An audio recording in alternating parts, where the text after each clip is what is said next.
श्री काशी विश्वनाथ भगवान की जय। श्री कृष्णेश्वर महादेव की जय। श्री सिद्ध व्यास पीठ की जय। श्री शिव महापुराण की जय। श्री ठाकुर कल्लू जी महाराज की जय। श्री पूज्य गुरुदेव भगवान की जय। ये पावन पवित्र श्री पवित्र शिव महापुराण कथा जो इस कुबेरेश्वर धाम की पावन धरा पर चल रही है और जिसका आज विराम दिवस और कहा जाता है कि भले ही आपने 4 दिन शिव महापुराण को श्रवण नहीं करा, लेकिन अगर 5वें दिन इसको पूरा चित्त लगाकर श्रवण कर लेते हैं तो 5 दिन के शिव महापुराण का पुण्य आपको मिल जाता है। और यहाँ पर तो एक दो माता होंगी जो 5 दिन से शिव महापुराण को श्रवण कर रहे हैं या 2 दिन से शिव महापुराण को श्रवण कर रहे हैं। और हमने जैसा कल शिव महापुराण से सुना कि 4 दिन की शिव महापुराण की जो बेलपत्री होती है वो खाने के लिए होती है, जिससे हमारे शरीर का रोग, जितना भी हमारे शरीर में रोग है वो ठीक हो जाए। लेकिन जो 5वें दिन की बेलपत्री है, जिस 4 दिन हमने बेलपत्री नहीं बांटी, 4 दिन हमने बेलपत्री का वितरण नहीं करा, लेकिन जो 5वें दिन की बेलपत्री होती है जो कि घर में लक्ष्मी को प्रदान करने वाली होती है, अगर उसको हम लाल कपड़े में बांधकर अपने घर की तिजोरी में रखते हैं तो माता कुबेर, भगवान कुबेर और माता लक्ष्मी का आगमन आपके घर में हो जाता है। वो बेलपत्री आज यहाँ से वितरण होगी। ये जो कथा है उसके विराम में और ये जो कुबेरेश्वर धाम की पावन धरा है, जहाँ का हर कंकड़ शंकर है, जहाँ के कण कण में शंकर बसा है, शिव बसा है। और ये कोई साधारण धरा नहीं है। कहते हैं कि अगर यहाँ पर बैठकर सच्चे दिल से इस शिव महापुराण को सुना जाए, सच्चे दिल से बैठकर श्री शिवाय नमस्तुभ्यम का जाप करा जाए और भगवान से अपने दिल की बात कही जाए तो भगवान उसको सुन लेता है, आपकी जितनी भी मनोकामनाएं सब पूरी कर देता है। 3 महीने में, सिर्फ 3 महीने, और 3 महीने बाद आपका वापस आगमन इस कुबेरेश्वर धाम की धरा पर होता है। और भगवान से प्रार्थना कर जाना, भोलेनाथ ऐसा आशीर्वाद बनाए रखना कि आज मैं यहाँ से शिव महापुराण सुनकर जा रही हूँ, आज मैं यहाँ से शिव महापुराण सुनकर जा रहा हूँ। इतना आशीर्वाद बनाना कि मेरा इतना भंडार भरना कि हर 3 महीने में वापस आता रहूं और शिव महापुराण को ग्रहण करता है। क्योंकि वो लाइन है ना, जो जैसी भावना लाया वो वैसा ही फल पाया, जो जैसी भावना लाया वो वैसा ही फल पाया। अरे कर दिया उसे निहाल काशी वाले ने, कर दिया माला माल काशी वाले ने, लुटा दिया भंडार काशी वाले ने, कर दिया माला माल काशी वाले। और ये कुबेरेश्वर धाम की पावन धरा, जिसका हर कंकड़ शंकर है, इसी कुबेरेश्वर धाम की पावन धरा को मैं दंडवत प्रणाम करता हूँ। श्री कुबेरेश्वर बाबा, कुबेरेश्वर महादेव, जो कि उनके सामने जो भी अपनी झोली फैलाकर खड़ा होता है, जो भी अपने दिल से मनोकामना मांगता है और मेरा महादेव उसको पूरी करता है। इसे कुबेरेश्वर धाम के चरणों में दंडवत प्रणाम, कुबेरेश्वर बाबा के चरणों में दंडवत प्रणाम करता हूं। ये सिद्ध व्यासपीठ जो कि कोई साधारण व्यासपीठ नहीं, इस व्यासपीठ से पूज्य गुरुदेव की 100 से ज्यादा कथा हो चुकी है और कहा जाता है कि कुबेरेश्वर धाम आओ और भले ही यहाँ पर शिव महापुराण ना चल जाए, अगर इसके सामने बैठकर अगर दिल से कुछ मांगते हो तो वो 1 से 2 महीने में पूरी कर देता है। इतना प्रबल, इतना प्रभाव है इस व्यासपीठ में। ऐसी सिद्ध व्यासपीठ को मैं दंडवत प्रणाम करता हूँ। ये पावन पुनीत श्री शिव महापुराण, जिसने 1 नहीं, 1000 नहीं, लाखों नहीं, करोड़ों नहीं, अनगिनत प्राणियों को, अनगिनत जनों को तारा है, ऐसे शिव महापुराण के चरणों में दंडवत प्रणाम करता हूँ। श्री ठाकुर कल्लू जी महाराज, जो कि अभी पूज्य गुरुदेव के साथ दुबई घूमने गए हैं, ऐसे पूज्य ठाकुर कल्लू जी महाराज को मैं दंडवत प्रणाम करता हूं।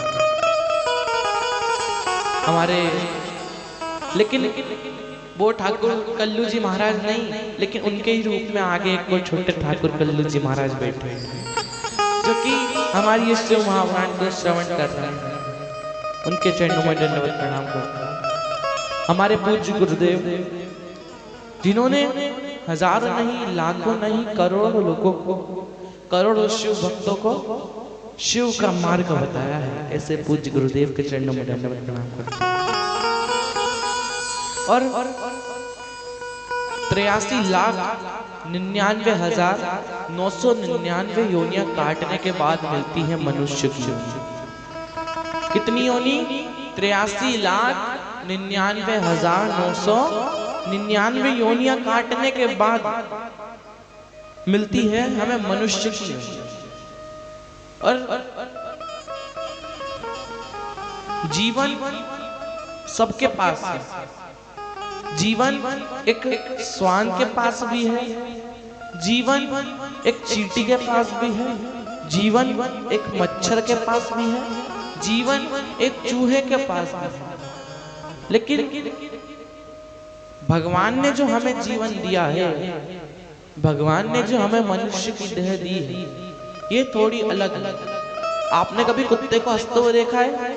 चींटी को हंसते हुए देखा है? चूहे को हंसते हुए देखा है? देखा है क्या? नहीं, कहीं कहीं तुम्हारे इधर ऐसा होता हो कि चूहे भी हंसते हो। तुम मजाक करो, तुम कुछ जोक मारो, कुछ चुटकुला मारो, चूहे भी हंसने लग जाते। होता है क्या? मुस्कुराहट किसके चेहरे पर दी भगवान ने? मनुष्य के चेहरे। किसके चेहरे पर? मनुष्य।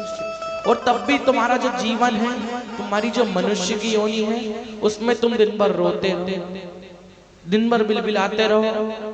भगवान ने मुस्कुराहट इसलिए दी है कि तू 83,99,999 योनियों में नहीं मुस्कुरा पाया, इसलिए देखो मनुष्य की योनि दी है कि इस योनि में जाकर थोड़ा सा मुस्कुरा ले और अपने जीवन का उद्धार कर। और जो जीवन है वो तुम्हें तकलीफ जरूर देगा, जो जीवन है वो तुम्हें तुम्हारी परीक्षा जरूर लेगा, लेकिन जिसने वो परीक्षा को पास कर लिया तो समझ जाना उसका जीवन का उद्धार हो जाता है। जीवन में दुख जरूर आएगा, तकलीफ जरूर आएगी, लेकिन उससे हमें डरना नहीं है, उसको हमें सामना करना है, उसका हमें सामना करना है, उसको हमें आमने सामने रखना है कि हमें उस परीक्षाओं से डरना नहीं। जैसे एक बड़ा सुंदर कहा, कल एक झलक जिंदगी को देखा, वह राहों पे मेरी गुनगुना रही थी। कल एक झलक जिंदगी को देखा, वह राहों पे मेरी गुनगुना रही थी। फिर ढूंढा उसे इधर से उधर, वह आंख में चोली कर मुस्कुरा रही थी। एक अरसे के बाद मुझे आया करार, वह सहला के मुझे सुला रही थी। हम दोनों क्यों खफा हैं एक दूसरे से, मैं उसे और वो मुझे समझा रही थी। मैंने पूछ लिया क्यों इतना दर्द दिया कमबख्त तूने मुझे। वह हंसी और बोली मैं जिंदगी हूँ पगले तुझे जीना सिखा रही हूँ। और जिंदगी ने कहा कि मैं जिंदगी हूँ तुझे जीना सिखा रही हूँ कि जीते कैसे। तुमने कुत्ते को रोते हुए देखा है? जोर से बोलो, देखा है? गाय को नहीं देखा? मुस्कुराते हुए देखा है? नहीं। भगवान ने जो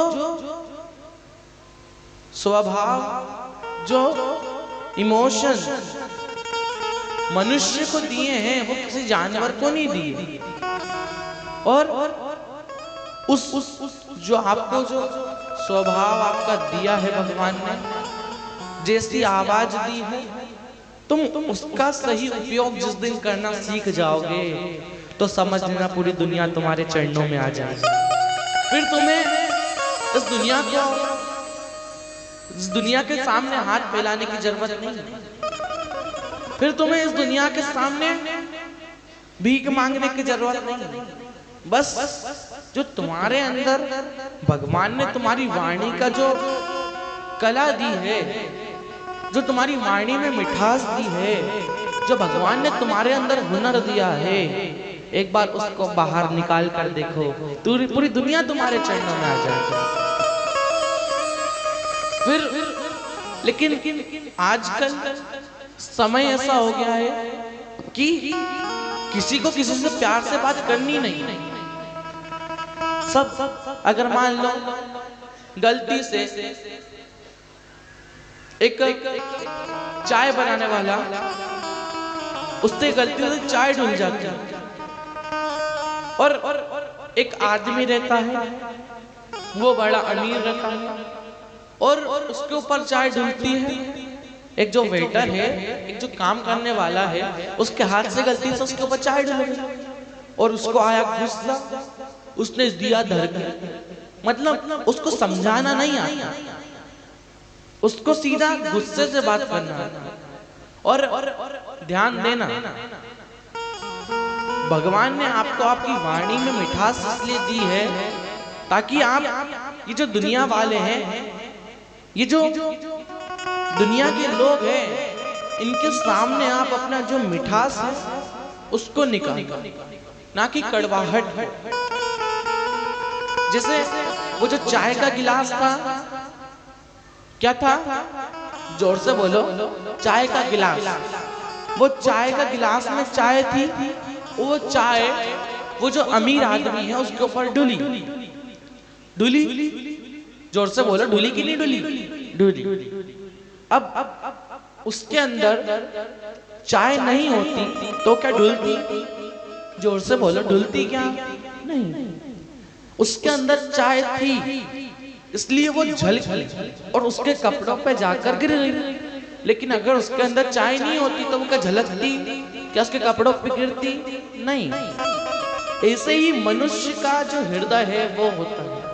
अगर मनुष्य के हृदय में अहंकार होगा, घमंड होगा, ईर्ष्या होगी, तो जरा सा टल्ला लगने पर वो झलकेगी। और अगर मनुष्य के हृदय में कुछ भी नहीं होगा, अगर मनुष्य के हृदय में अहंकार नहीं होगा, घमंड नहीं होगा, विषय वासना आसक्ति नहीं होगी, तो वो झलकेगी क्या?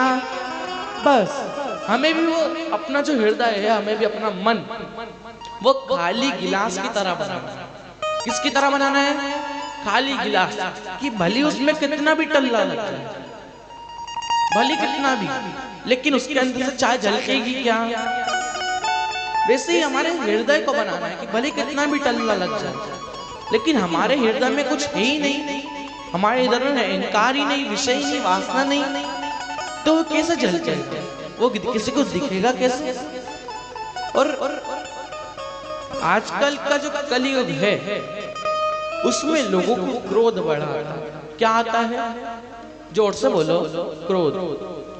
और क्रोध एक ऐसी चीज होती है, क्रोध और आंधी क्या क्या? क्रोध और आंधी। कितने मिनट की आती है? 2 मिनट, 3 मिनट, 5 मिनट, 10 मिनट, ज्यादा से ज्यादा आधा घंटा। और क्रोध और आंधी आधा घंटा, 5 मिनट, 2 मिनट, 1 मिनट की आती है। और उसको जाने के बाद पता चलता है कि नुकसान कितना हुआ है। आंधी के जाने के बाद पता चलता है कि नुकसान कितना हुआ है। वैसे हमारा क्रोध होता है, 1 मिनट का होता है, 2 मिनट का होता है, 5 मिनट का होता है। और उस क्रोध में तुमने किसी को चाकू मार दिया, तुमने किसी की हत्या कर दी, और वो 5 मिनट का क्रोध, वो 10 मिनट का क्रोध तुम्हें 10 साल की जेल में जाकर बिठा देता है। और आंधी की तरह होता है क्रोध, 5 मिनट का आता है, 5 मिनट की आंधी आती है, पूरी जो शहर है उसके अंदर किसी को कुछ चोट लगा के चले जाती है, कोई कहीं गिर जाता है, कोई कहीं गिर जाता है। वैसा ही हमारा क्रोध होता है, बस 5 मिनट का आता है, उसमें इतना सब नष्ट कर कर चले जाता है कि उसको खुद को नहीं पता रहता। और आपका क्रोध क्या क्या कर सकता है ये आपको ही नहीं पता। आपका क्रोध क्या क्या कर सकता है आपको ही नहीं पता। अगर आपको पता होता तो आपको क्रोध आता क्या? जोर से बोलो, आता क्या? यहाँ पर कौन कौन है जिसको क्रोध आता है? अच्छे से हाथ उठाओ, कोई डरने वाली बात नहीं। भोले बाबा के सामने बैठे हुए हैं, सबको आता है क्रोध।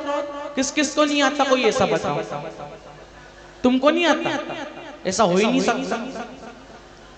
ऐसा कोई मनुष्य नहीं है जिसको क्रोध नहीं आता। सबको क्रोध आता है।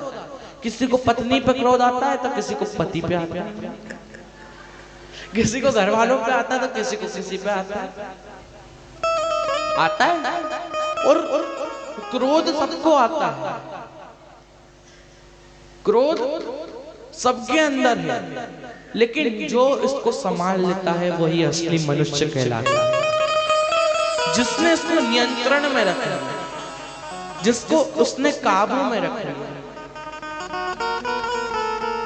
वो है ना एक कि सांप से ज्यादा जहर हमारी वाणियों में होता है।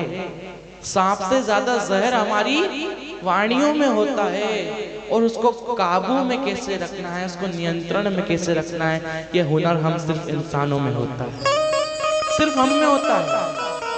कि उसको हम काबू में कैसे रखें, उसको नियंत्रण में कैसे रखें। हम कोई ने जरा सा कुछ बोल दिया, क्रोध आया, एक दिया थप्पड़ खींच। जैसे एक पति अपनी पत्नी से झगड़ा कर बाहर निकला, एक घर से बाहर निकला। ध्यान से सुनना है, ये बहुत ध्यान से, बहुत जरूरी है तुम्हारे लिए। एक पति क्रोध कर अपने घर से निकला, पत्नी से लड़ाई झगड़ा कर घर से निकला। तुम्हारी लड़ाई भी तो होती होगी, नहीं होती क्या? होती है। अब क्रोध कर घर से निकला और उसको क्रोध आया, उसने एक लात पत्थर में मारी। वो पत्थर जाकर एक कुत्ते को लगा। किसको लगा? कुत्ते को, श्वान। और उसने लात मारी, वो पत्थर जाकर एक कुत्ते को लग गया। और वो कुत्ते को लगा, वो कुत्ते को आया क्रोध। उस क्रोध ने, कुत्ते ने एक ऑफिस जाते जाते एक काम करने वाले को काट लिया, ऑफिसर को काटा। किसको काटा? ऑफिसर। अब वो ऑफिस में गया, उसको भी क्रोध आया, कुत्ते ने काट लिया था। ऑफिसर को क्रोध आया, ऑफिसर गया काम करने के लिए अपनी जॉब पर। और वहां पर एक मैडम ने कुछ गलती कर दी और वो ऑफिसर ने मैडम में थप्पड़ मार दिया। किसने मार दिया? अच्छी जोर से। अब मैडम को क्रोध आया, एक चाय बनाने वाला चाय लेकर आ रहा था और वो चाय लेकर आ रहा था। मैडम ने उसको देखा कि वो आ रहा है और आते आते उसने मैडम के ऊपर चाय गिरा दी। क्या गिरा दी? चाय। और मैडम ने उसमें जोर से मारा थप्पड़। और मैडम ने उसमें जैसे ही मारा, वो चाय बनाने वाला था, वो किचन में गया, उसने अपने आप पर घास लेट डाला और खुद में आग लगा। और वो क्रोध किसका था? किसका था? पति का कहां तक चले गया। और तुम्हारा क्रोध भी ऐसा ही होता है, तुम्हें क्रोध आता है और पूरे घर वालों में फैला जाता है। क्रोध भी कोरोना वायरस जैसा ही है, वो वाणियों से फैलता है। जैसे कोरोना वायरस किसी को टच करने से फैलता था, किसी को छूने से फैलता था, क्रोध तुम्हारा बोलने से फैलता है। तुमने क्रोध में किसी को कुछ बोल दिया, उसको क्रोध आया, उसने किसी को कुछ बोल दिया, और उसको क्रोध आया, उसने भी किसी को कुछ बोल दिया। ये तुम्हें ही नहीं पता कि तुम्हारा क्रोध क्या क्या क्या कर सकता है, किस किस की जान ले सकता है, किस किस को मार सकता है। और आजकल के कलयुग में क्रोध को नियंत्रण करना बहुत बड़ी बात है। कोई नहीं कर पाता। तुम बताओ, तुम्हें क्रोध आता है, कर पाती हो कि नियंत्रण में? वो कोई होते हैं कि ज्यादा क्रोध आता है तो एक छत पर चले आते हैं और ऐसे आलकी पालकी बांधकर आंखें बंद करके जोर जोर से सांस लेते। अब उससे कोई क्रोध कंट्रोल है? नहीं होता है। कभी कभी मान लिया वो सुबह सुबह करने का होता है। तुमको कभी भी क्रोध आया और तुम छत पर चले गए करने लगे, अब इससे कोई क्रोध कंट्रोल हो? उसको नियंत्रण करने के लिए हमें अपने अंदर थोड़ा दिमाग लाना पड़ेगा कि हम उसको नियंत्रण में कैसे रखें। तुम्हारा क्रोध तुम्हारे हाथ में है कि उसको तुमको कैसे रखें। और कल हमने श्रवण करा कि माता रिद्धि सिद्धि और भगवान श्री गणेश का विवाह हुआ। किस किस का विवाह हुआ? भगवान श्री गणेश का माता रिद्धि सिद्धि। कितनी पत्नियां थी? कितनी? जोर से बोलो। कौन कौन कल आया था? हाथ उठाओ। अरे बहुत सारे लोग आए थे। रख लो। कितनी पत्नियां थी? 5। कौन कौन? पहली कौन थी? दूसरी तुष्टि पुष्टि, चौथी 5वीं सिद्धि। वो अंकल ने अच्छे से कथा सुनी है, फूफा जी तुमने बड़ी अच्छी कथा सुनी, सब याद है। और नहीं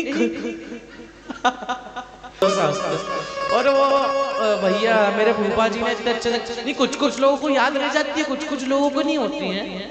तो कुछ लोग ये भी पूछते हैं कि भैया शिव महापुराण तो याद रहती ही नहीं है। क्या याद नहीं रहती? जोर से बोलो। शिव महापुराण।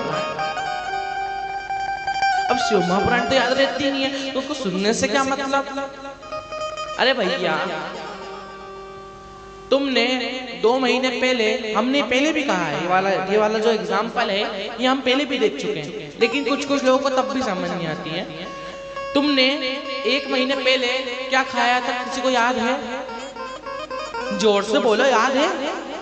नहीं, किसी को याद हो भैया मैंने 1 महीने पहले वो खाई थी गिलकी रोटी, दाल तुअर की और चावल, बस याद हो? किसी को बताओ 1 महीने पहले क्या खाया था? किसी को याद नहीं है? याद है? ओ भैया कह रहे हमें याद है। नहीं, कुछ ऐसा तुम शादी में जाते हो, तुमको याद रहता है कि मैं उसकी शादी में गया था, उसकी शादी में ये बना था, लेकिन तुम्हें अपने घर का याद है कि तुमने घर पर क्या खाया था? नहीं। तुम्हें 1 महीने पहले तुमने क्या खाया ये तुम्हें याद नहीं है। और मान लो तुमने 1 महीने पहले शिव महापुराण सुनी तो तुम्हें याद रहेगी क्या? नहीं, कुछ लोगों को ले जाओ वो बात अलग, लेकिन तुमने जो 1 महीने पहले खाया वो तुम्हें याद नहीं है कि तुमने क्या खाया, लेकिन तुम्हारी नस में, तुम्हारी जो नस है उसमें वो आज भी रक्त बनकर चल रहा है। जो तुमने 1 महीने पहले खाया वो तुम्हारी नस में आज भी रक्त बनकर चल रहा है। वैसे ही हमने जो 2 साल पहले, 5 साल पहले, 6 साल पहले, 10 साल पहले शिव महापुराण सुनी, भले वो हमें याद नहीं है, लेकिन वो आज भी आपके रक्त में शिव बनकर चल रहा है, भगवान शंकर बनकर चल रहा है। वो भले हमें याद नहीं है। और जब तक हमारे अंदर सांस है, जब तक हमारे अंदर श्वास है, तब तक हमारे अंदर शिव है। और जब ये जो श्वास है, जब ये शिव निकल गया तो हमारा शरीर शव बन जाता है। क्या बन जाता है? शव। जब तक वो शिव है, जब तक शरीर के अंदर शिव है, तब तक वो शरीर आपके काम का है। लेकिन जब उसमें से शिव निकल गया तो वो शरीर शव बन गया और वो किसी काम का नहीं रहे, फिर उसका कोई उपयोग नहीं आया। बता दो, एक हाथी की चमड़ी काम में आती है कि नहीं आती? जोर से बोलो। आती है। एक बंदर की चमड़ी काम आती है कि नहीं आती? आती है। एक पाड़े की चमड़ी काम आती है कि नहीं आती? आती है। एक शेर की चमड़ी काम आती है कि नहीं आती? जोर से बोलो। आती है। लेकिन तुम बताओ, मनुष्य की चमड़ी किसी के काम आती है क्या? नहीं आती। मनुष्य के अंदर, वो शव के अंदर पाप ही इतना भरा रहता है कि उसको आखिरी में जलाना ही पड़ता है। उसको वो कुछ काम नहीं आती आखिरी।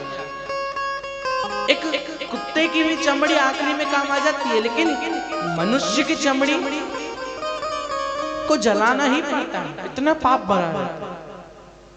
और मनुष्य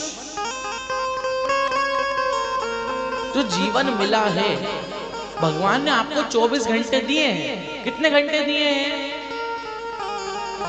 कितने घंटे? 24।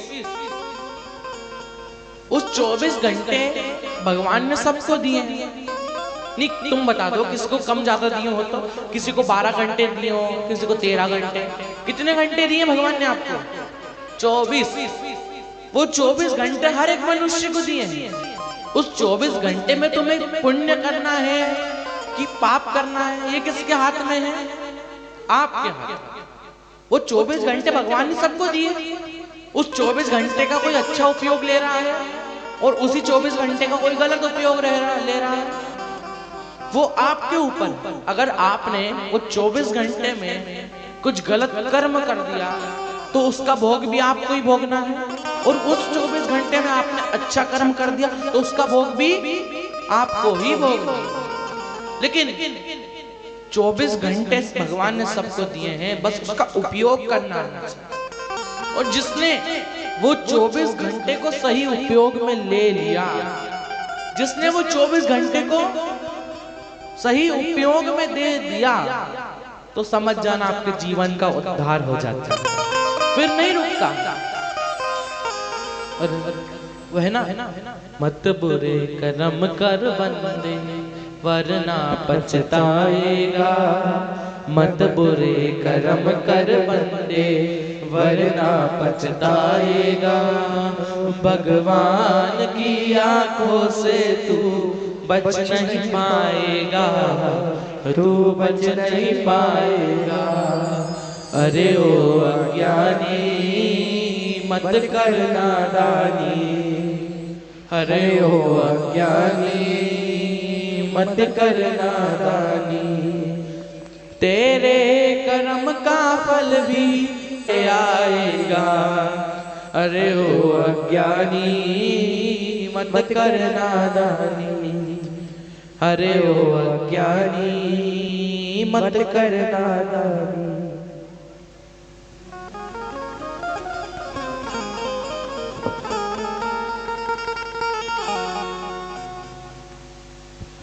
और अगर अच्छा कर्म करोगे तो वो आपके सामने आएगा, गलत कर्म करोगे तो वो आपके सामने आएगा। और जैसे एक राजा, कौन था? जोर से बोलो, क्योंकि तुमको सोना नहीं है। ये 5वें दिन की शिव महापुराण है, इसमें जो सो जाता है ना तो भगवान पे जिंदगी भर के लिए चला देता है। सो जा नहीं, फिर कुछ काम ही नहीं रहता है। इसमें नहीं सोना है, इसमें जागते रहना है, क्योंकि ये 5वें दिन की शिव महापुराण है। और एक कौन था? राजा। कौन था? राजा। और वो राजा उसका एक प्रश्न था, वो एक राज्य का राजा था, उसका एक प्रश्न था कि मरने के बाद क्या होता है। क्या पूछता था वो? मरने के बाद क्या होता है। उसका बड़ा सुंदर प्रश्न था कि आखिरी में मरने के बाद होता क्या है, तो ये जानना है। और जो इस प्रश्न का उत्तर दे देगा, मैं उसको 1000 सोने की मुद्राएं दूंगा। कितनी सोने की मुद्राएं? 1000। कहा ठीक है। अब सब दूर खबर फैलाई कि राजा का एक प्रश्न है कि मरने के बाद होता क्या है, जरा हमें बताओ। अब सब दूर फैलाई खबर कि बताओ मरने के बाद क्या होगा। अब कोई उसका जवाब नहीं दे पाया। अब ये खबर दूसरे राज्य में गई। अब वहां पर एक कंजूस रहता था। कौन रहता था? जोर से बोलो। कंजूस, बड़ा कंजूस, जिसने आज तक 1 रुपया का दान नहीं दिया, 1 भी रुपया। और वो कंजूस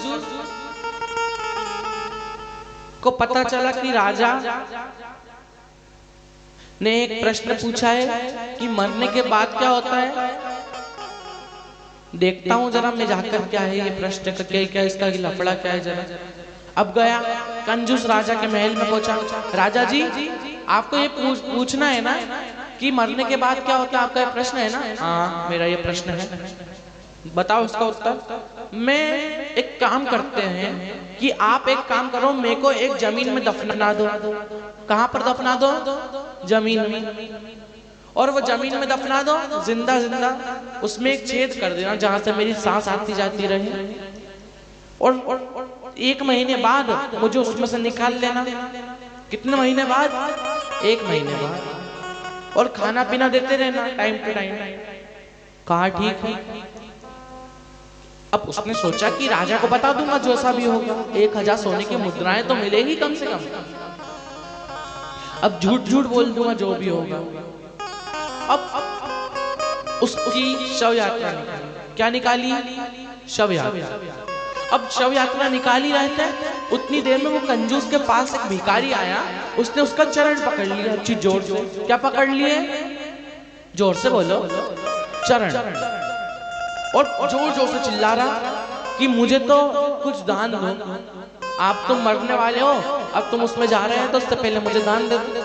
उसके चरण पकड़ लिए और छोड़ ही नहीं रहा, छोड़ ही नहीं रहा, छोड़ ही नहीं रहा।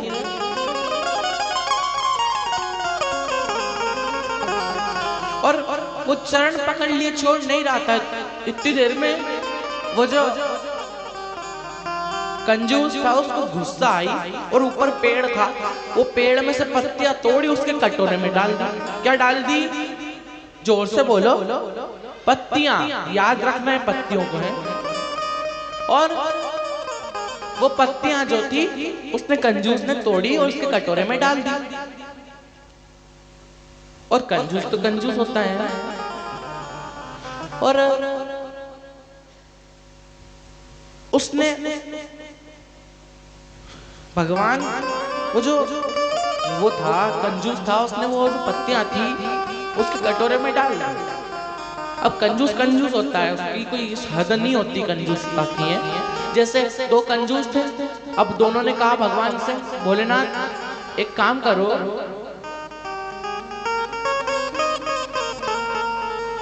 आप मुझे 10 मेरे को प्रॉफिट करवा दो। मेरा जो व्यापार चल रहा है मुझे उसमें प्रॉफिट करवा दो। मैं आपको 5 रुपए का प्रसाद चढ़ाऊंगा। कितने का प्रसाद चढ़ाऊंगा? 5 रुपए का प्रसाद चढ़ाऊंगा और उसके साथ 5 रुपए और दूंगा। आप मुझे प्रॉफिट कर दो, आप मुझे उसमें व्यापार में फायदा करा दो। अब भगवान तो भगवान, अब कुछ हुआ होगा, कुछ योग संजोग से उसको फायदा हो गया। अब 2 कंजूस थे। एक कंजूस ने बोला था कि आप मुझे फायदा करवाओ, मैं आपको 5 रुपए दूंगा और उसके साथ 5 रुपए और दूंगा। 5 रुपए का प्रसाद देकर उसके ऊपर 5 रुपए रख कर दूंगा। और दूसरा कंजूस ने कहा कि आप मुझे फायदा करवाओ, मैं आपको 10 रुपए का प्रसाद चढ़ाकर उस पर 10 रुपए रख कर दूंगा।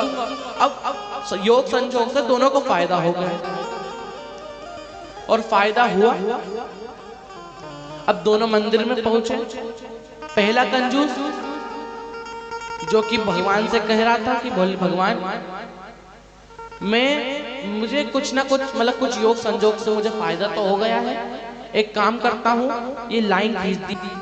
वो जो कंजूस था पहला वाला, उसने एक लाइन खींच दी और वो पीछे खड़ा हुआ, कहा भगवान सुनो, ये लाइन के आगे अगर पैसे और प्रसाद चले गया तो ये मैं आपको दे दूंगा, अगर लाइन के पीछे रह गया तो मैं वो रख लूंगा। इतना कंजूस। क्या कहा कि अगर ये लाइन खींची, अगर इसके आगे पैसे और प्रसाद चले गया तो ये आप रख लेना, अगर इसके पीछे रह गया तो ये मैं रख लूंगा। और फेंकना तो उसके हाथ में था कि कितनी दूर फेंकेगा। अब उसने लाइन के पीछे फेंक दिया और वो सब सामान उसने रख लिया, भगवान को 1 रुपया नहीं चढ़ाया। अब आई दूसरे कंजूस की बारी। अब दूसरा कंजूस आया मंदिर में और वो कंजूस ने वो 10 रुपए का प्रसाद लेकर 10 रुपए का सिक्का रखकर कहा भगवान आपने मुझे फायदा करवाया है, एक काम करता हूँ कि इसको मैं ऊपर की तरफ फेंकता हूँ। कहाँ की तरफ फेंकता हूँ? ऊपर की तरफ। अगर ये ऊपर रह गया तो ये आपका, अगर नीचे आ गया तो ये मेरा। उसने वो प्रसाद के पैसे को फेंका और वो नीचे आ गया। कहा आप देखो भगवान, मैंने तो आपको देने का प्रयास करा था लेकिन आपने ही नहीं रखा, तो अब इसमें मैं क्या करूं? अब कंजूस के कोई हद नहीं है कि वो कितना कंजूस हैं। कुछ बहुत होते हैं तो कुछ बहुत कम होते हैं। और उसने वो पत्तियां तोड़ी और उसके कटोरे में डाल दी। अब वो गया, उसको ले जाया गया, एक गड्ढा खोदा, अब वो गड्ढे में उसको लिटा दिया। एक पाइप, उसने बोला था कि मेरे को सांस लेने के लिए एक पाइप लगा देना। अब ऊपर छेद करा, उसमें से पाइप डाल दिया ताकि उसको सांस आती जाती रहे।